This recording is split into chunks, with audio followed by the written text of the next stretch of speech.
আমরা জুলাই জুলাই বলছি, July August বলছি, জুলাই আগস্টের যে স্পিরিট, সেই স্পিরিট থেকেই তো বাংলাদেশ সরে গেছে।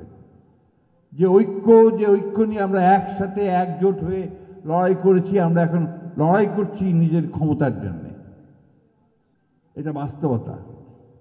আজকে যে ছেলেরা সেদিন প্রাণ দিয়েছিল, প্রাণ দেওয়ার জন্য তৈরি হয়েছিল, সেই ছেলেরা আজকে পর্যন্ত লিপ্ত হয়ে গেছে চিঠি দিয়ে চাঁদা আদায় করার কাজে। এই জাতিটা আমরা দেখতে চাই না। আমরা তো অবশ্যই আমাদের শহীদ প্রেসিডেন্ট জিয়াউর রহমান সাহেব যে স্বপ্ন দেখেছিলেন, আমাদের দেশনেত্রী বেগম খালেদা জিয়া পথে আমাদের এগিয়ে নিয়ে গেছেন। এখন আমাদের ভারপ্রাপ্ত চেয়ারম্যান তারেক রহমান সাহেব আমাদেরকে প্রতিদিন যে স্বপ্ন দেখাচ্ছেন, সেই স্বপ্নের দিকে আমরা যেতে চাই। সংস্কারের কথা আমি খুব সংক্ষেপ করবো, গানাদান হয়ে গেছে। সংস্কারের কথা অনেকে বলেছে কিছুদিন আগে পর্যন্ত, এখন আর বলে না। আমরা নাকি দেরি করাচ্ছি, আমরা সংস্কার বিরোধী। আরে সংস্কার শব্দটাই তো এসছে আমাদের কাছ থেকে।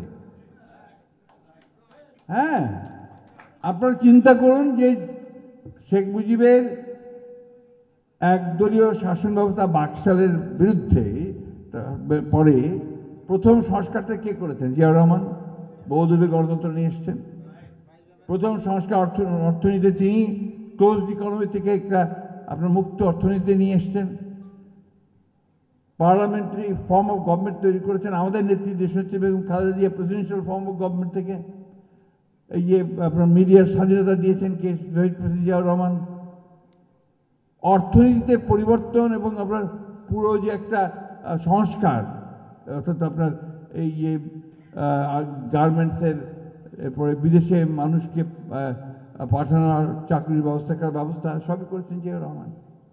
এমনকি তত্ত্বাবধায়ক সরকার ব্যবস্থা, যেটা এখন সবাই মেনে নিয়েছে, সেটা পর্যন্ত আমাদের বিএনপির দেশনেত্রী বেগম খালেদা জিয়ার অবদান।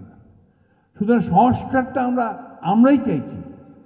আমাদের নেত্রী 2016 সালে ভিশন ফর 2030 দিয়েছেন। আমাদের নেতা তারেক রহমান সাহেব 22 সালে তিনি 31 দফা দিয়েছেন সংস্কার, রাষ্ট্র কাঠামো পরিবর্তনে। সেগুলো নিয়েই তো এখন কথা বলছেন 23 সালে। সেগুলো নিয়েই তো এখন এই মাসের পর মাস বসে কথা বলছেন। অথচ খুব সংক্ষেপে এই কাজগুলো কিন্তু হয়ে যেতে পারত। কাজল সাহেব খুব ভালো করে জানেন যে বিষয়গুলো নিয়ে আছে। এখন কতগুলো অলিক ধারণা তারা নিয়ে এসছেন। তার মধ্যে একটা হচ্ছে কি, যে আপনার পিআর, আপনার প্রপোর্শনাল রিপ্রেজেন্টেশন। এটা তো আমাদের দেশের লোক এখন জানি না, জিজ্ঞেস করে পিআর জি, এটা কি ভাই? এটা তো আমরা ঠিক জানি না এটা এক্স্যাক্টলি কি। আসলে বিষয়টা তাই, সংস্কারও বোঝে না। যদিও ওটা আমরা অবশ্যই চাই যে সংস্কার হোক, সাধারণ মানুষ কিন্তু চাই যে একটা নির্বাচন হোক, সেই নির্বাচনটাতে একটা নতুন সরকার আসুক, যে সরকারটা তারা নির্বাচিত করতে পারবে, যে প্রতিনিধি তারা নির্বাচিত করবে, তাদের কথা বলার লোক তারা পার্লামেন্টে নিতে চায়।